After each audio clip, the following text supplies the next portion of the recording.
News 28 मराठीमध्ये आपले स्वागत आहे। आजच्या मोठ्या बातम्यांबद्दल बोलूया। नागपूर पांढरला रोडवर स्विफ्ट कारमध्ये शिरला मन्यार साप, सर्पमित्र शुभम ठाकूर यांची तत्परता। दिनांक 28 जून 2026 रोजी रात्री सुमारे 11 वाजण्याच्या दरम्यान नागपूर पांढरला रोडवरील हेटी टपरी परिसरात एक अनोखी घटना घडली।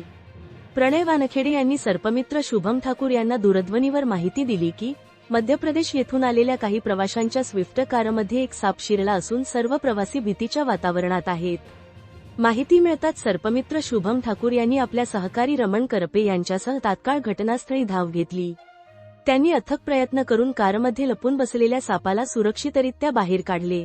तपासणीअंती तो साप मन्यार कॉमन क्रे या अत्यंत विषारी प्रजातीचा असल्याचे निदर्शनास आले। सर्पमित्रांनी कोणतेही जीवितहानी होऊ न देता सापाला सुरक्षितपणे पकडून नैसर्गिक अधिवासात सोडून दिले।